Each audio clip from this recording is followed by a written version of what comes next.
नमस्कार, मेरा नाम ज्ञानेश्वर है और आपने देखना शुरू किया है लाइव क्षितिज। मेरे साथ रोज की तरह दिल्ली से जुड़ रहे देश के जाने माने सीनियर जर्नलिस्ट अजीत द्विवेदी जी।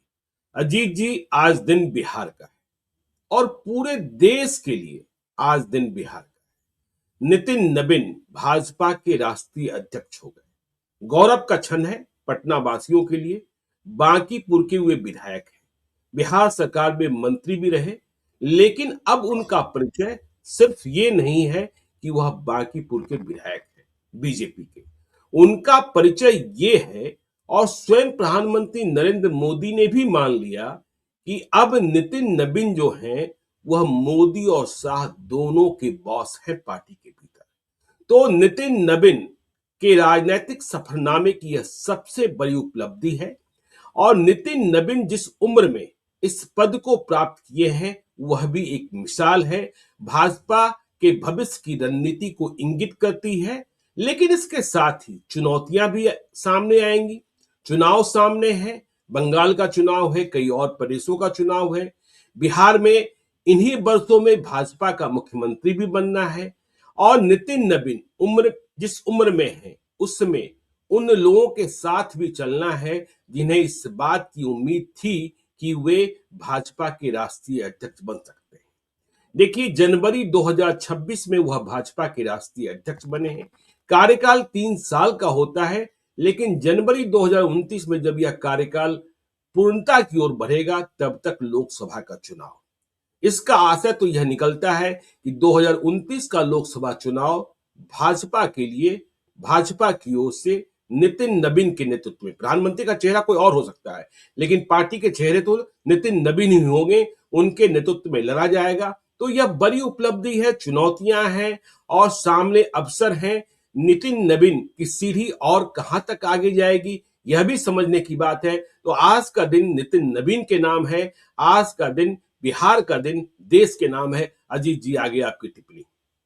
देखिए, ये बिल्कुल ठीक बात कही आपने। और हम लोग जिस दिन उनका चुनाव 14 दिसंबर को हुआ उस दिन से हम लोग ये बात, उसके बाद जब भी हम लोग की चर्चा हुई हम लोगों ने ये कहा कि ये बिहार के लिए बिहार की जी। राजनीति के लिए एक बड़ा क्षण है, क्योंकि हम्म। कभी भी बिहार के लोगों को इस तरह का पद नहीं मिलता था। आप 100 साल बिल्कुल। आजादी के समय से उठा लीजिए, कांग्रेस पार्टी कहाँ अध्यक्ष बनाती है, या हम्म। भारतीय जनता पार्टी या कम्युनिस्ट पार्टी के भी जनरल सेक्रेटरी कहाँ बिहार से होता है। इतना बड़ा आधार बिहार झारखंड में रहा कम्युनिस्ट पार्टी का। अब सीपीआई एमएल को छोड़ दीजिए जिसका बिहार में ही आधार है, तो जी। नहीं बनाते हैं लोग। सीपीआई सीपीएम के भी अध्यक्ष लोग महाराष्ट्र के हो गए, बंगाल के हो जाएंगे, केरल के होंगे, आंध्र प्रदेश के होंगे, बिहार का आदमी नहीं होता है। तो जी। बिहार का आदमी एक ऐसी पार्टी का राष्ट्रीय अध्यक्ष बना है जो दुनिया की सबसे बड़ी पार्टी है, हम्म। केंद्र में सत्तारूढ़ पार्टी है, और जिसके 13 या 14 अपने मुख्यमंत्री हैं। कुल 20 बिल्कुल। 19-20 राज्यों में जो एनडीए का शासन है उसके मुख्यमंत्री हैं। उस पार्टी के राष्ट्रीय अध्यक्ष नितिन नवीन बने हैं, बिहार का एक आदमी जिसकी उम्र सिर्फ 45 साल है, और वो व्यक्ति राष्ट्रीय अध्यक्ष बना है। ये जिसको लेकर के प्रधानमंत्री ने आज मंच से कहा कि हम भारतीय जनता पार्टी के कार्यकर्ता हैं और नितिन नवीन हमारे भी बॉस हैं। तो बिल्कुल। ये एक सचमुच गौरव की बात है। और एक रास्ता, इससे अब नितिन नवीन कहां तक पहुंचेंगे उसके पहले एक लाइन ये बता दें कि ये रास्ता बिहार के तमाम नेताओं के लिए, नौजवानों के लिए एक अवसर की तरह है। ये मौका है कि आप देखिए कि आप बन सकते हैं, आप भी राष्ट्रीय अध्यक्ष बन सकते हैं किसी पार्टी बिल्कुल। के, और हम्म। आपको दिल्ली में कोई भी बड़ा पद हासिल हो सकता है। तो हम्म। इस ये सोच करके आप राजनीति करिए। बिहार के लोग इस जो राजनीति में है उन सबकी महत्वाकांक्षा तो ये होती है ना कि आप टॉप पोजीशन में पहुंचे। तो एक हम्म। रास्ता बना है, ये अच्छी बात है बिल्कुल। कि एक रास्ता बना है, उनको मौका मिला है। हम्म। अब नितिन नवीन कहां तक पहुंचेंगे, ये उनके इस मौके का इस्तेमाल वो कैसे करते हैं। जी। 2-3 बातें यहां साफ कर देना जरूरी है। भारतीय जनता पार्टी की पॉलिटिक्स को हर आदमी समझता है जो देख रहा है। हम्म। प्रधानमंत्री ने एक और बात कही अपने भाषण में, उन्होंने कहा कि अध्यक्ष बदलते हैं, आदर्श नहीं बदलते हैं। तो भारतीय बिल्कुल। जनता पार्टी के अध्यक्ष बदलते रहते हैं, हम्म। आदर्श वही रहते हैं, मतलब नीतियां वही रहती हैं। तो जी। उस लिहाज से हम लोग कह सकते हैं कि ये एक निरंतरता की तरह है। जो काम अभी चल रहा है उस काम को नितिन नवीन को आगे बढ़ाना है, बिल्कुल। उससे ज्यादा कुछ नहीं होगा। ये नहीं हो सकता। हम आज बार बार देखते हैं कि सब जगह लोग लिखते हैं कि नवीन युग की शुरुआत हुई। युग हम्म। नहीं, युग तो बीजेपी की राजनीति में दो ही रहे हैं ज्ञानेश्वर जी। हम्म। 45 साल के इतिहास में 2 युग रहे हैं, और 78 साल के भारतीय जनसंघ से जोड़ करके देखें तो 3 युग रहे हैं। जी। पहला युग था पंडित दीनदयाल उपाध्याय और श्यामा प्रसाद मुखर्जी का युग था, जो हम्म। भारतीय जनसंघ का था। दूसरा युग अटल आडवाणी का रहा, और तीसरा युग मोदी और शाह का है। तो युग तीन ही जी है, भाजपा में दो ही युग है, अटल आडवाणी का जी। युग और मोदी शाह का युग। तो ये मोदी शाह के युग की जो राजनीति चल रही है पिछले 11 साल से, उस राजनीति की कंटिन्यूटी में नितिन नवीन को काम करना है। हम्म। नितिन नवीन की योग्यता यह है कि उस इस मौके का इस्तेमाल करके वो कैसे आगे बढ़ के चुनौतियां लेते हैं और उन चुनौतियों को कैसे पूरा करते हैं। ये हम बिल्कुल। इसलिए कह रहे हैं, ये बड़ी बारीक बात है। जेपी नड्डा का नेतृत्व जो है वो आगे बढ़ के चुनौती लेने और वो चुनौती को पूरा करने वाला नहीं था। और जी। एक तरह से कहिए कि वो बड़े अच्छे दिनों में अध्यक्ष रहे, जब अपने हम्म आप भारतीय जनता पार्टी चारों तरफ से चुनाव जीत रही थी, हम्म। सारे चुनाव जीत रही थी, तो उसका क्रेडिट कहीं ना कहीं उनको मिला। और सबको पता है कि हारने का ठीकरा उनके ऊपर कोई नहीं फोड़ता है, हारने का बिल्कुल। ठीकरा मोदी और अमित शाह पर फूटेगा। तो हम्म। वो बड़े कोजी तरीके से, बड़े सुकून के साथ अध्यक्ष की जिम्मेदारी निभाते रहे। जी नितिन नवीन वैसे नहीं है। नितिन नवीन जब सिक्किम में थे तो हम लोगों ने उनकी पॉलिटिक्स देखी है प्रभारी के तौर पर, और छत्तीसगढ़ में प्रभारी के तौर पर जिस तरह से उन्होंने मेहनत की, सह प्रभारी के तौर पर भी और प्रभारी के तौर पर भी, ये हम्म। लोग बताते हैं कि प्रधानमंत्री के दिमाग में उनका नाम इसलिए भी बैठा रहा क्योंकि जब सारे लोग कह रहे थे कि छत्तीसगढ़ में भूपेश बघेल की वापसी हो रही है, उस बिल्कुल समय बिल्कुल। नितिन नवीन ने कहा था कि नहीं, हम लोग चुनाव जीत जाएंगे। तो हम्म ये बात लोग कहते हैं कि प्रधानमंत्री ने उनसे पूछा कि भाई हम, आप प्रभारी हैं वहां के और हम पार्टी के आपके सबसे बड़े नेता हैं, इस नाते आप कह रहे हैं या सचमुच आप ऐसा फील कर रहे हैं? तो हम्म। नितिन नवीन ने कहा था कि हम सचमुच ऐसा फील कर रहे हैं, हमारी ग्राउंड की रिपोर्ट है, हमने देखा है, हम लोगों ने जितना काम किया है उससे लग रहा है कि हम लोग की सरकार आएगी, हम लोग वहां हरा देंगे भूपेश बघेल की सरकार को। कोई नहीं मान रहा था ज्ञानेश्वर जी इस बात को, सही बात है लेकिन ये बिल्कुल। बात उनकी सही हो गई। उन्होंने हम्म भारतीय जनता पार्टी वहां चुनाव जीत गई 2023 में विधानसभा का, और 24 में हम्म। लोकसभा के चुनाव में भी बहुत ही शानदार प्रदर्शन किया। तो इसका क्रेडिट उनको जाता है और प्रधानमंत्री के दिमाग में यह बात बैठ गई कि यह व्यक्ति है। मुश्किल जगह का चैलेंज इसको दिया गया था, मतलब मध्य जी। प्रदेश की तरह आसान राज्य नहीं था, या हम्म। राजस्थान की तरह ऐसा भी राज्य नहीं था कि 5 साल में सत्ता बदलनी है और अशोक गहलोत बहुत अनपॉपुलर हो गए हैं, गहलोत और सचिन पायलट में झगड़े हैं, उस तरह का भी मामला नहीं था। वहां बिल्कुल। भूपेश बघेल के नेतृत्व में ऐसा माना जा रहा था कि जीती रही है कांग्रेस पार्टी। हम्म उस जगह का चैलेंज लिया नितिन नवीन ने और वहां भारतीय जनता पार्टी जीती। उसके पहले उन्होंने कह दिया कि भारतीय जनता पार्टी जीतेगी। तो हम्म। ये बात कहीं ना कहीं इस बात ये साबित करती है, ये बात कि वो चैलेंज लेने, या जो मुश्किल स्टेट है बीजेपी के लिए, वहां का चैलेंज लेकर के कुछ परफॉर्म करने की क्षमता रखते हैं। बिल्कुल। अध्यक्ष के नाते अगर वो इस बात को, इसको कायम रखते हैं और ऐसे चैलेंजेस लेते हैं जो भाजपा के लिए मुश्किल है, जैसे अभी हम्म। का चुनाव है 5 राज्यों का। पश्चिम बिल्कुल। बंगाल का चुनाव बड़ा टफ चुनाव है बीजेपी के लिए, इस बार आसाम भी टफ है, और तमिलनाडु, पुडुचेरी और केरल तो ऐसे हैं जहां बीजेपी के लिए जीतना हमेशा मुश्किल होता और है। बंगाल में भद्र लोग, बंगाल में भद्र लोग। बिल्कुल, वही जी तो पहला चैलेंज वही है। और आप नितिन नवीन की यात्रा देखिए, जब 14 दिसंबर को कार्यकारी अध्यक्ष बने तो उनकी पहली यात्रा पुडुचेरी की थी, वो जी। पुडुचेरी के सबसे पहले, और उनकी हम्म दूसरी यात्रा तमिलनाडु की हुई। तो हम्म ये एक दिखाता है कि बीजेपी कैसे टेस्ट करती है अपने, जिनको राष्ट्रीय अध्यक्ष बना रहे हैं उनको कैसे टेस्ट किया जाता है। हम्म। तो इन्होंने जाकर के वो दोनों जगह वो करके आए सभा, और अब आप देखिएगा इनका सारा फोकस पश्चिम बंगाल पर होगा। पश्चिम बंगाल का जो भद्रलोक है, वो भद्रलोक, मुस्लिम भद्रलोक को छोड़ दें तो जो हम्म। भद्रलोक है वो ब्राह्मण और कायस्थ को लेकर के बनता है। और वहां जी कायस्थ भद्रलोक बहुत ही इंफ्लुएंशियल है, जो पहले लेफ्ट को सपोर्ट करता रहा, ज्योति बाबू थे उसी समाज के थे, जी ज्योति बाबू बिल्कुल। को सपोर्ट करते रहे, और अब ममता बनर्जी को सपोर्ट करते हैं, ब्राह्मण और हम्म कायस्थ दोनों भद्रलोक। तो हम्म वहां जाकर के उस भद्रलोक का वोट भारतीय जनता पार्टी की तरफ मोड़ना है, और हम्म। उसमें नितिन नवीन को अपनी एक भूमिका निभानी है। जिस तरह से बड़ी सहज रूप से ममता बनर्जी और अभिषेक बनर्जी नरेंद्र मोदी और अमित शाह को कह देते हैं कि बाहरी हैं, उस तरह से आप नितिन नवीन को बाहरी नहीं कह सकते। एक तो बिल्कुल। क्या, बंगाल बिहार एक समय एक ही राज्य थे, जी। बंगाल बिहार उड़ीसा झारखंड ये सब एक ही राज्य था, और बांग्लादेश आज का ये हम्म पूरा ये एरिया भौगोलिक रूप से एक था, और सांस्कृतिक रूप से भी अभी भी सांस्कृतिक रूप से एक है। बिहार की कल्चर पर और बंगाल के कल्चर पर एक दूसरे का बड़ा असर है। तो आप, हम्म और दूसरे कास्ट लाइन पर भी आप देखें तो कायस्थ बहुत डोमिनेंट कास्ट है, उड़ीसा में भी और झारखंड में बंगाल भी, में भी। बंगाल में भी, बिहार में भी। तो हम्म आप कास्ट के लेवल पर भी आप उनको बाहरी नहीं कर सकते हैं। बिहार का जो हिंदी स्पीकिंग लोग हैं वो लगभग 25% है, पश्चिम बंगाल में तो आप 25% आबादी वाले उस व्यक्ति के नेता को आप नहीं कह सकते हैं कि आप बाहरी हैं, और एक हम्म। भद्रलोक का हिस्सा है उनकी जाति। तो ये एक चैलेंज अगर लेते हैं नितिन नवीन, नितिन और नवीन। उस वोट में डेंट करते हैं, जो वोट सबसे कोर वोट, सबसे भारतीय जनता पार्टी की सबसे दुखती नस जो है वो भद्रलोक का वोट है। बाकी बिल्कुल। वोट उनको मिल जाते हैं। जो दलित 18-19% है उसका majority vote Bharatiya Janata party को मिलता है। दलित में जो दोनों बड़े समूह हैं, जो चाहे वो उधर के जो उत्तर के जो हैं, जिनको दूसरा तो सबसे बड़ा नामशूद्र ही है, जो ये लोग आते हैं जिसमें मतुआ लोग आते हैं, और हम्म, पहला जो कूच बिहार इलाके में। के राज परिवार जिनका है, उसमें से जो लोग आते हैं, जो दलित का दो बड़े समूह हैं, उस दोनों बड़े हम्म, समूहों का 18 उनका वोट ज्यादातर बीजेपी के साथ जाता है। और 6-7% आदिवासी का वोट है, वो भी मोटे तौर पर भारतीय जनता पार्टी के साथ जाता है। हिंदी हम्म, भाषी लोगों का वोट भी भारतीय जनता पार्टी को मिलता है। ये भद्र लोग, मुस्लिम और हिंदू भद्र लोग का वोट भाजपा के लिए एक एनिग्मा की तरह है वहां। तो जी। उसको तोड़ते हैं अगर नितिन नवीन, तो ये पहला चैलेंज है। और अगर आगे बढ़ के ये जिम्मेदारी लेते हैं, अपनी हम्म, पार्टी के दोनों सर्वोच्च नेता जिन्होंने इनके ऊपर इतना भरोसा दिखाया है, नरेंद्र मोदी और अमित शाह, आगे बढ़ के अगर नितिन नवीन कहते हैं कि ठीक है हमारी जिम्मेदारी है और हम ये काम वहां करेंगे, असली चीज हम्म, यही है। देखिए, नहीं तो अध्यक्ष बन जाइए और आगे बढ़ के आपने चैलेंज नहीं लिया, सफल होना असफल होना अलग बात है। अगर आगे बढ़ के आप चैलेंज नहीं लेंगे तो फिर ना आपका युग बनेगा, ना आपका नाम बनेगा। उसके लिए जरूरी है कि आगे बढ़ के आप चैलेंज लीजिए।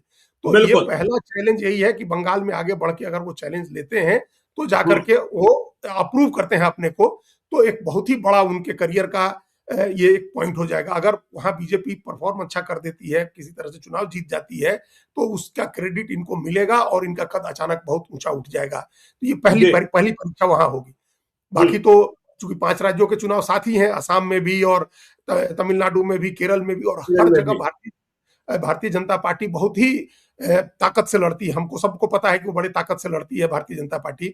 और उसमें जो इनकी भूमिका होगी, किस तरह की जी। भूमिका निभाते हैं, वो हम्म, उससे इनका तय होगा कि इनका युग भारतीय जनता पार्टी में किस तरह से आगे रहेगा, आगे 3 साल की राजनीति। अब आपने जो कहा, पहले उसी को थोड़ा और इलेबोरेट कर दें हम। बिल्कुल। जो आपने कहा कि नितिन नवीन का जो कार्यकाल है, वो हो सकता है कि जेपी नड्डा साहब की 2003। तरह चलता रहे 5-6 साल तक। देखिए, हम्म, जेपी नड्डा भी एक ही कार्यकाल, उनका भी कार्यकाल 2023 के जनवरी में पूरा हो गया था। वो 20 के जनवरी में बने थे, 23 की बिल्कुल। जनवरी में पूरा हो गया था। हम्म, लेकिन 23 की जनवरी के बाद हुआ कि अभी चुनाव, उसी समय थोड़ी दिन के बाद ही कर्नाटक में चुनाव होना था, और उसके हम्म, बाद छत्तीसगढ़ और मध्य मध्य प्रदेश, प्रदेश। राजस्थान, इन सब के चुनाव थे। हम्म, और उसके बाद लोकसभा का चुनाव था। तो पहले हम्म, 6 महीने का एक्सटेंशन मिला, फिर उनको एक्सटेंशन मिलता गया, लोकसभा का चुनाव हुआ, फिर उसके बाद और चुनाव होते गए। अभी इस बार तो जब नितिन नवीन का 3 साल पूरा होगा, तो 2 महीने में लोकसभा के चुनाव होने होंगे, अप्रैल मई में बिल्कुल। तो बिल्कुल। चुनाव ही होते हैं। हम्म, तो उस समय नहीं बदला जाएगा। 3 साल जो अध्यक्ष रहेगा, उसको हम्म, एक्सटेंशन दिया जाएगा नितिन नवीन को कि आप लोकसभा का चुनाव लड़वाइए। लोकसभा का चुनाव जब वो लड़ा लेंगे, जून में रिजल्ट आ जाएंगे, तो उसके बाद आपको पता है, हमको सितंबर, अक्टूबर, नवंबर 3 चुनाव होते हैं। जी। महाराष्ट्र का चुनाव बहुत बड़ा है, हरियाणा का चुनाव बहुत बड़ा है, झारखंड का चुनाव बहुत बड़ा है, और हम्म, झारखंड बिहार से लगता हुआ राज्य है। तो कैसे हटाएंगे उस समय? फिर नितिन नवीन के नेतृत्व में वो तीनों चुनाव भी होंगे, तीनों राज्यों के, हम्म, लोकसभा के बाद। और फिर बिल्कुल। उसके बाद वो जब चुनाव खत्म होंगे, तो दिल्ली का चुनाव आ जाएगा, और उसके बाद अंत में बिहार का चुनाव होगा। तो बिल्कुल। बिहार के चुनाव के पहले तो बिहार का अध्यक्ष, जो राष्ट्रीय अध्यक्ष बने हैं, वो नहीं बदलने जा रहे हैं। तो नहीं ये बदल हमको दिया। लग रहा है कि ये टाइमलाइन है, हम्म, 2030 के नवंबर दिसंबर तक तो रहेंगे रहेंगे नितिन, ही रहेंगे। रहेंगे। और काफी लंबा एक कार्यकाल, 5 साल के करीब का ये मिल रहा है। हम्म, और इसमें मौके भी बहुत मिलेंगे प्रूव करने के। जी। चुनाव के लिहाज से हम लोग अभी बात कर रहे हम्म, हैं। अगर बिल्कुल। चुनाव के लिहाज से अलग हट के बात करेंगे, तो एक चीज प्रूव करने का है बिहार की राजनीति अभी। हम्म, भाई, बिल्कुल बिहार की प्रूव करने राजनीति, का है। हाँ, बिल्कुल प्रूव करने का है कि नितिन नवीन भाजपा के राष्ट्रीय अध्यक्ष बन गए और बिहार में भाजपा की सरकार, देखिए सरकार में शामिल है, लेकिन भाजपा की सरकार, भाजपा के नेतृत्व की सरकार। तो नितिन नवीन तो चाहेंगे, लेकिन आगे क्या होगा? नीतीश कुमार रिटायर हो तब ना। देखिए, अब ये अटल बिहारी वाजपेयी के सपनों का बिहार तो सब आदमी चाहता है बिल्कुल। ना बने। बीजेपी के सारे नेता जी। चाहते हैं कि अटल बिहारी हम्म, वाजपेयी के सपनों का बिहार बने, कि भारतीय जनता हम्म, पार्टी का अपना मुख्यमंत्री हो। हम्म, और हम पहले भी हम लोग अपनी चर्चा में बार बार कहते रहे हैं, अगर पश्चिम बंगाल में भाजपा ने अपना मुख्यमंत्री बना लिया, तो तो एडवेंचर तय होगा। मानिए, तब तो हाँ, तब तो तय मानिए कि होगा बिहार में भी इस तरह का। चूंकि उसके बाद तो चारों तरफ से घिरा, बिहार ही तो एक स्टेट बचेगा जहां बीजेपी का सीएम नहीं बना है। उड़ीसा में भी जी। बीजेपी ने बना लिया, झारखंड बना बिल्कुल। चुके हैं, अगर बंगाल बनाते हैं तो हो ही गया ना। बंगाल से निकले हुए 4 राज्यों में से अगर 3 में बन जाता है, बंगाल, उड़ीसा और झारखंड में, तो बिहार में तो बनाना ही होगा उसके बाद। तो उस बिल्कुल। समय एक मैनूवरिंग किस तरह की होती है। अब तो सिंगल पॉइंट जो किसी भी काम का बिहार के संदर्भ के लिए तो नितिन नवीन ही है। सबसे पहले अगर बिहार के बारे में कोई बात करनी है, देश के बारे में कोई बात करनी है, तो प्रधानमंत्री और अमित शाह उनको फोन करेंगे। लेकिन अगर बिहार की कोई भी बात है, छोटी से बड़ी बात करनी है, तो वो तो नितिन नवीन ही पॉइंट्समैन है। उन्हीं से बात होगी। कोई भी मूव होना है तो उन्हीं के जरिए होना है, उनकी सहमति से होना है। तो ये इस मामले में अच्छा देखिए, नितिन नवीन की एक खासियत है कि उनकी गुडविल सभी पार्टियों के सारे नेताओं के साथ है। कभी हम लोगों ने नहीं सुना कि किसी पार्टी के नेता से उनका कोई ऐसा विवाद हुआ, निजी विवाद हुआ, कभी आज तक नहीं हुआ। सब आदमी से विनम्र है ना, बहुत ही विनम्र है, बहुत ही शालीनता से पेश आते हैं, मित्रवत पेश आते हैं, बड़ों के साथ छोटे भाई बन जाते हैं। तो विनम्रता तो इतनी है कि संबंध उनके खराब हो ही नहीं सकते हैं। हाँ, तो वो उसका क्या लाभ भारतीय जनता पार्टी को मिलता है, एक इसका बड़ा लाभ मिलता है। देखिए, इस तरह के अजात शत्रु नेता बहुत कम होते हैं। शरद पवार के बारे में लोग कहते हैं कि अजात शत्रु हैं, उनको हर पार्टी का नेता अपना नेता मानता है। महाराष्ट्र में कोई भी पार्टी हो, उसका नेता उनको अपना नेता मानता है। तो नितिन नवीन क्या ऐसी स्थिति बिहार में बना पाते हैं कि सभी पार्टियों के नेता उनको नेता माने कि भाई ये राष्ट्रीय अध्यक्ष है? क्या ये कभी हम एक हाइपोथेटिकल बात कह रहे हैं कि अब अगर मान लीजिए कि कोई राहत अपने लिए तेजस्वी यादव हासिल करना चाहें, तो पहले तो उनको अमित शाह, नरेंद्र मोदी के पास पहुंचना मुश्किल होता जी, लेकिन नितिन नवीन के पास पहुंचना तो आसान है। बिल्कुल बड़ी आसानी से पहुंच सकते हैं। पटना में कभी मिल सकते हैं, उनको कह सकते हैं कि भाई आप लोग की राजनीति करिए, हमको ये हमारी परेशानी नहीं हो। मतलब हम एक हाइपोथेटिकल बात कर रहे हैं, तो अब कितना आसान हो गया अपोजिशन की पार्टी के लिए भी, कितना आसान हो गया। कांग्रेस के लोगों को भी अगर किसी से बात करनी है, कोई बात किसी भी अपोजिशन की पार्टी को, तो अब तो कोई एक्सेस का संकट नहीं है ना, आप नितिन नवीन से बात कर लीजिए। ये तो मैंने देखा, अजीत जी देखा, अभी 16 जनवरी को चूड़ादही पार्टी का आयोजन नितिन नवीन ने पटना में पत्रकारों के लिए किया, कार्यकर्ताओं के लिए अलग से किया। तो पत्रकारों का आयोजन न्यू पटना क्लब में था। और देखिए उसके पहले, देखिए कैटेगरी तो बटी ही होती है पत्रकारों की। नितिन नवीन भाजपा के राष्ट्रीय कार्यकारी अध्यक्ष बन चुके थे, अध्यक्ष बनने वाले थे आज 20 तारीख को। तो जिन्हें पिछले कई वर्षों से नितिन नवीन स्वयं फोन करते आ रहे थे, उन्होंने दिल्ली से स्वयं फोन किया। जिनके पास उनके सहायकों का फोन जाता था, मैंने कहा कैटेगरी बटे होते हैं, तो सहायकों का फोन गया। और जिन्हें वह स्वयं फोन करते थे, उन्होंने स्वयं फोन किया और वहां न्यू पटना क्लब में इंतजार करते रहे। मैं अपने ही बारे में कहूं, मैं थोड़ी देर से पहुंचा, तो उन्होंने दूसरों से पूछा कहां रह गए वो, मैंने तो बातचीत की थी। तो यह विनम्रता तो है जो बेमिसाल है। और इसका लाभ भारतीय जनता पार्टी को मिलना चाहिए वहां। जी देखिए, एक बिल्कुल जो बीजेपी की पॉलिटिक्स होती है, उस पॉलिटिक्स में टकराव की पॉलिटिक्स करने वाले नेता हैं कुछ लोग, जो पूरी तरह से टकराव की पॉलिटिक्स करते हैं, जिसमें हम लोगों के बिहार के उप मुख्यमंत्री भारतीय जनता पार्टी के सम्राट चौधरी हैं। उनको सीधा हाँ एकदम हेड ऑन करने में उनको कोई दिक्कत नहीं, किसी के साथ भी हेड ऑन कर सकते हैं, उसमें कोई संदेह नहीं है। बड़े से बड़ा नेता हो या कुछ भी हो, वो हेड ऑन करते हैं, वो हेड ऑन करने वाले नेता हैं। तो वो एक धारा है, उस धारा की भी जरूरत होती है। बीजेपी, नरेंद्र मोदी और अमित शाह भी उसी तरह से हेड ऑन करने वाले ही नेता, खासतौर से अमित शाह, तो वो उस धारा के भी नेता है। और एक दूसरी धारा का भी नेता होता है जो सबको साथ लेकर के चलने वाला होता है। नितिन नवीन सबको साथ लेकर के चलने वाले नेता है।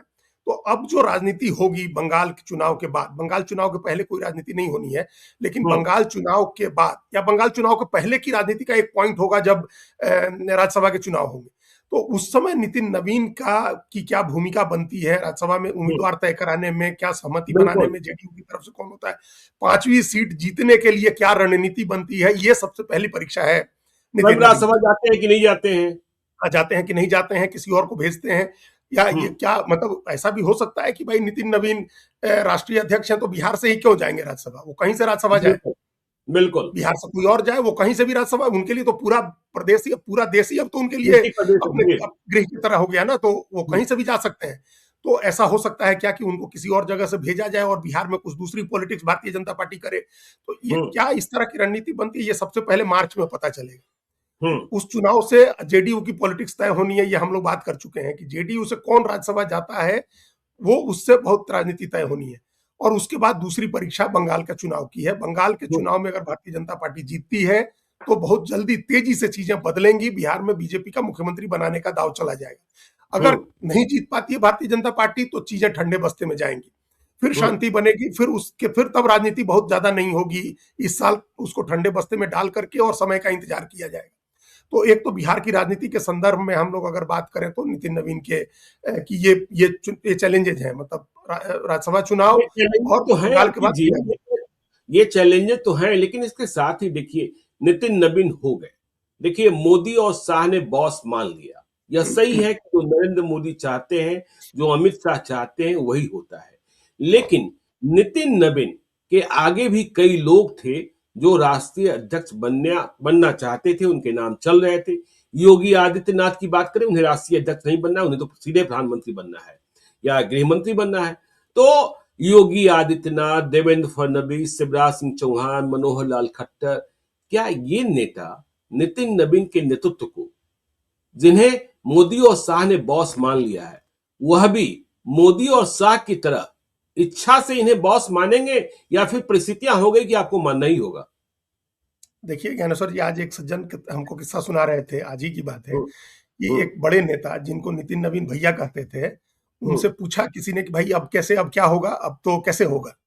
हम्म, तो अच्छा, आपको दो प्रसंग ध्यानी होंगे। एक प्रसंग वो था जो हेमंत बिस्वा शर्मा वाला, जब वो पूछ रहे थे कि बिल्कुल नितिन बिल्कुल, हम लोगों कौन ने कल है और चर्चा ही लड़े की। भी थे क्या। और हम्म, एक और प्रसंग था, बड़े सटल तरीके से वो निकल गया, ज्यादा उसकी चर्चा नहीं हुई, लेकिन बीजेपी के लीडरशिप ने उसको मार्क किया था कि जब हम्म, एयरपोर्ट पर पहुंचे थे नितिन नवीन, तो जिन लोगों ने रिसीव किया, गुलदस्ता दिया, उसमें रविशंकर प्रसाद ने गुलदस्ता देने के बाद पुचकारा था, हल्का इनके गाल को हाथ लगाया था नितिन नवीन को और हम्म, पुचकारा था। तो हम्म, उसको दिल्ली में ठीक नहीं माना गया था। उसके बाद ही एक अच्छा। घोषित रूप से ये बात कही गई थी कि भाई एक उनके जो पद की मर्यादा है, पद की गरिमा है, उसके हिसाब से उनके साथ व्यवहार होना चाहिए। तो हम्म, जिन सज्जन को भैया कहते थे, पूछा गया कि भाई अब कैसे आप कोप करेंगे उनके साथ, क्या अब रिश्ता किस तरह का रहेगा। तो हम्म, उन्होंने बड़े अब भरे मन से कहा, किस तरह से कहा, लेकिन उन्होंने कहा कि नितिन नवीन तो जो है वही रहेंगे, बदलना हम लोगों को पड़ेगा। बिल्कुल। वो बदलना उन लोगों को पड़ेगा जिन लोगों के आपने हम्म, नाम लिए, उन लोगों को बदलना होगा। हम्म, नितिन नवीन भले उनको जो कुछ भी कहते रहे हो पहले, अब हम्म, उन लोगों को बदलना होगा कि वो अब अपना बॉस कह के उनको संबोधित करें। अध्यक्ष जी बिल्कुल। कहें, नितिन जी कहें, बॉस कहें, हम्म, जो कहना है सो कहें, अब उन हम्म, लोगों को बदलना होगा। चाहे हम्म, योगी आदित्यनाथ हो, चाहे देवेंद्र फडणवीस हो, जितने मुख्यमंत्री प्रधानमंत्री पद के दावेदार हैं लोग, मोदी और अमित शाह को छोड़ करके बाकी हर व्यक्ति को बदलना होगा। आप दूसरे पूर्व अध्यक्षों को भी छोड़ सकते हैं, मतलब राजनाथ सिंह, नितिन राजनाथ गडकरी सिंह, और जी। जेपी नड्डा को भी आप अलग कर सकते हैं। बाकी हम्म, सबको बदलना होगा। बाकी हम्म, सबको अपने खुशी स्वेच्छा से या मजबूरी में नितिन नवीन को बॉस एक्सेप्ट करना होगा। क्योंकि नितिन नवीन की किसी भी बात को डिफाई करना या उनके प्रति कहीं से भी असम्मान का भाव ले आना, मोदी अमित शाह के प्रति असम्मान का भाव ले आना माना जाएगा। बिल्कुल बिल्कुल आप बिल्कुल। उनको चैलेंज करना हो जाएगा। ये तो इसलिए सब आदमी को उनके साथ झुकना ही है, उनको बॉस कहना है, अध्यक्ष जी कहना है, नितिन जी कहना है, उनसे हम्म, निर्देश लेना ही लेना है।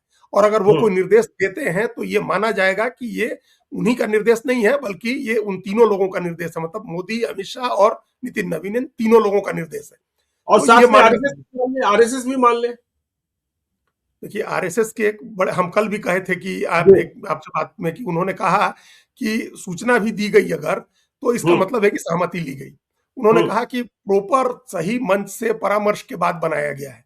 तो वो हम्म, आरएसएस के बड़े व्यक्ति हैं और अ, अभी भी आरएसएस बीजेपी के साथ ही हैं। हो सकता है कि हम्म, नितिन नवीन की टीम में उनको जगह मिले, अच्छा। ज्ञानेश्वर जी, हाँ, हम्म, महामंत्री की जगह मिले, महत्वपूर्ण जगह हम्म, मिले।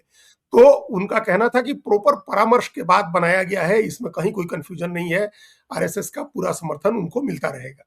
तो हम्म, टीम कैसी बनती है इस पर भी बहुत कुछ डिपेंड करेगा, लेकिन बिल्कुल। आरएसएस का भी वो जो कहेंगे उसको आरएसएस का भी निर्देश माना जाएगा और मोदी हम्म, अमित शाह का निर्देश तो माना ही जाएगा। देखिए ये कंटिन्यूटी हम बार बार इसलिए कह रहे हैं क्योंकि जेपी नड्डा को भी यही, मतलब टास्क ही पूरा करना था।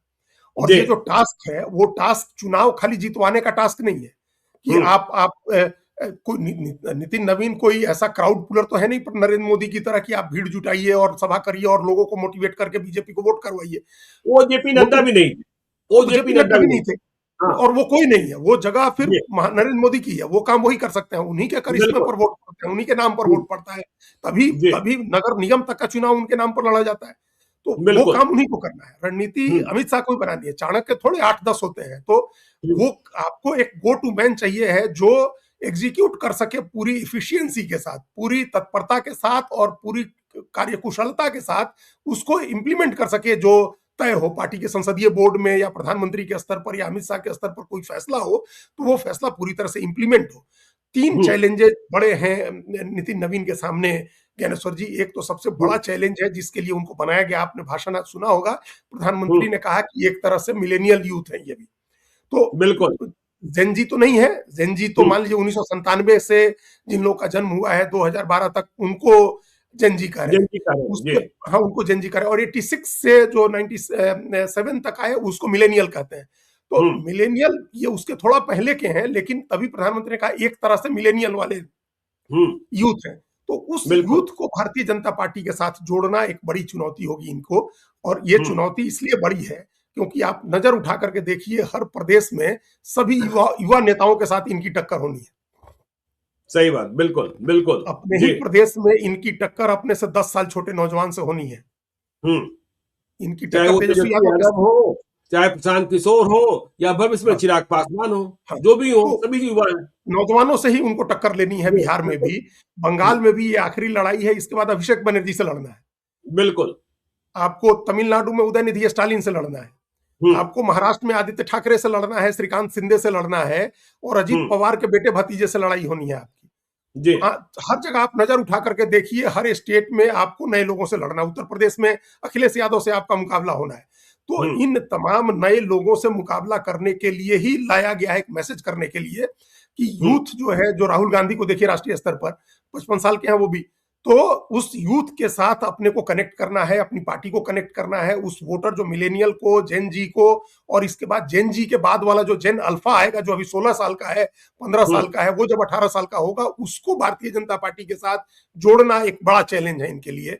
इसके बाद एक बड़ा चैलेंज पार्टी को इसके लिए तैयार करना है कि अगर सारे चुनाव एक साथ होते हैं, जब भी हो, हम्म, 29 में तो नहीं लग रहा है, बिल्कुल। लेकिन आगे होगा, तो उसके लिए पार्टी को तैयार करना है, पार्टी की मशीनरी को, संगठन को। महिला हम्म, आरक्षण लागू होना है तो उसके लिए तैयार करना है कि पर्याप्त संख्या में यूथ और महिलाएं पार्टी के साथ जुड़े। तो अभी जी। एक चैलेंज उनके सामने इस बात का है कि पार्टी जिस जिस रफ्तार से चल रही है वो रफ्तार कायम रहे, नए लोगों को हम्म जोड़ने, खासकर से यूथ और महिलाओं को जोड़ने का काम होता रहे। पार्टी की मशीनरी इतनी पावरफुल हो कि एक साथ चुनाव कभी कह दिया जाए तो एक साथ चुनाव के लिए पार्टी तैयार रहे, परिसीमन हो जाए, या महिला आरक्षण लागू हो जाए, ये सारे चुनाव एक साथ हो। जैसे हो रहा है ना कि एक देश एक चुनाव होगा, तो एक देश एक चुनाव के लिए पार्टी तैयार हो। ये सब चीजें जो है, बिल्कुल। ये सब सारे चैलेंजेज उनके हैं, संगठन का काम उनका चैलेंज है। चुनाव हम्म जितवाने की चुनौती उनकी उतनी बड़ी नहीं है, क्योंकि वो हम्म, चुनौती नरेंद्र मोदी और अमित शाह की है।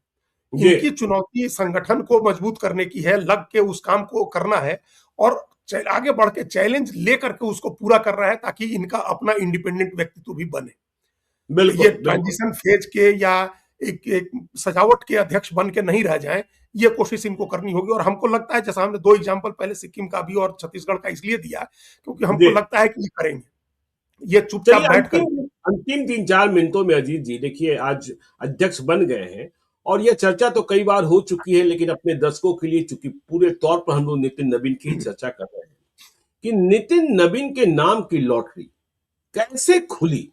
इतने बड़े बड़े लोग थे, मनोहर लाल खट्टर, देवेंद्र फडणवीस, शिवराज सिंह चौहान, धर्मेंद्र प्रधान, लेकिन उनके बीच से नितिन नवीन का आ जाना, कहां से शुरुआत हुई और कहां यह खोज खत्म हुई, कैसे खत्म हुई, 3-4 मिनटों में इसे भी बता दें बिहार के दर्शकों को आज फिर से।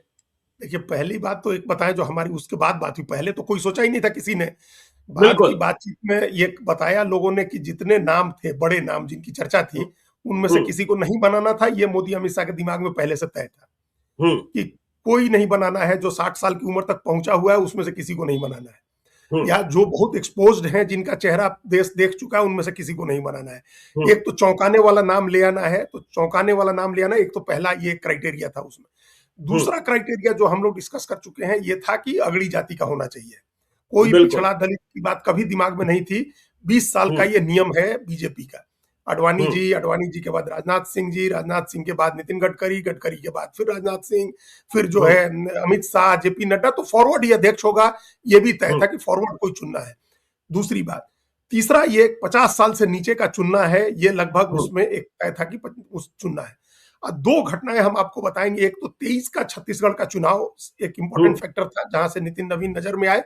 और उसके पहले एक घटनाक्रम ऐसा था, उसके बारे में बहुत खोल के हम लोग नहीं बता सकते हैं, लेकिन कुछ हम्म कॉवर्ट ऑपरेशन ऐसा था, पर्दे के पीछे से खेल ऐसे चल रहे थे हम्म, जिसमें नितिन नवीन की भागीदारी थी। नितिन नवीन शामिल थे, अच्छा। पीयूष गोयल शामिल थे, महाराष्ट्र के नेता और भी महाराष्ट्र के नेता शामिल थे, पीयूष गोयल थे, और पार्टी के हम्म टॉप बॉसेज की उस पर नजर थी। तो हम्म वो उस समय से एक लगा कि एक व्यक्ति जिसको अगर इन व्यक्ति को कोई टास्क दिया जाता है तो ईमानदारी से करे, पूरा हो नहीं हो, उनकी मेहनत में कमी नहीं रहती है। दूसरी हम्म बात यह थी कि राजनीतिक समझ इनकी बहुत अच्छी है, जो छत्तीसगढ़ में इन्होंने साबित किया है, और 50 साल से नीचे वाले क्राइटेरिया में फिट बैठते हैं, सवर्ण वाले क्राइटेरिया में फिट बैठते हैं। बिल्कुल। तो और किसी ने सोचा नहीं होगा, जो चौंकाने वाला क्राइटेरिया है उसमें भी फिट बैठते हैं। तो हम्म ये उस तरह से प्रधानमंत्री के ही दिमाग में था, ये प्रधानमंत्री के दिमाग में उनका नाम था। और हम्म एक बार बार लोग कहते हैं ना, तो प्रधानमंत्री अमित शाह दोनों अलग अलग नहीं है। एक आदमी के दिमाग में बात है तो मतलब दूसरे के दिमाग में भी है, और बिल्कुल। कोई चर्चा नहीं हुई। एक हम्म बात बताई गई कि वो भी हम बताई दें अपने लोगों को, कि एक ऑनलाइन चर्चा हुई थी, कोई हम्म संसदीय बोर्ड की बैठक नहीं बुलाई गई थी, एक ऑनलाइन बैठक हुई थी, जिस बैठक में सबसे मांगा गया था, जो हमने कहा ना कि एक जी। शॉर्टलिस्ट करके सबसे कहा गया था कि आप अपने तरफ से इन इन क्राइटेरिया पर आप नाम दीजिए, जो 50 हम्म साल से कम उम्र का हो, हिंदी भाषी हो, ये भी एक क्राइटेरिया था कि हिंदी हम्म भाषी हो, 50 साल से कम का हो, फॉरवर्ड हो, संगठन में बहुत ज्यादा न काम किया हो लेकिन जो किया हो प्रभावी ढंग से किया हो, इसमें से आप हम्म लोग सब लोग अपना अपना नाम दीजिए। तो हम्म कई लोगों ने सब अपने अपने नाम दिए, उसके बाद प्रधानमंत्री की तरफ से इनका नाम रखा गया और वहीं पर बात हो गई कि भाई इनको बनाया जाएगा। तो ये 4-5 क्राइटेरिया पर इनका नाम सेलेक्ट किया गया था, और उसमें प्रधानमंत्री अमित शाह की सहमति बनी, फिर बाकी लोगों की सहमति बनाई गई बनाने के लिए। बिहार भी कहीं ना कहीं दिमाग में था कि बिहार बिल्कुल। से अगर बने, हिंदी भाषी क्षेत्र से तो बने, तो बिहार से बने, चूंकि प्रधानमंत्री उत्तर प्रदेश से स्वयं अपने प्रधानमंत्री उत्तर प्रदेश से गुजरात के। सांसद है, तो इसलिए राष्ट्रीय अध्यक्ष अगर हिंदी भाषी क्षेत्र से लेना है तो वो बिहार का हो। बंगाल का चुनाव है, उस पर भी असर होगा, छत्तीसगढ़, झारखंड, सब जगह असर होगा। छत्तीसगढ़ के ये प्रभारी थे, तो इन सारे क्राइटेरिया पर इनका नाम फिट बैठा, तो इनको चुन लिया गया। अब इनकी टीम बनने पर सबकी नजर होगी, इनकी टीम में हम्म बिहार के लोगों को क्या जगह मिलती है, कुछ खास जगह बिल्कुल। मिलती है कि नहीं मिलती है।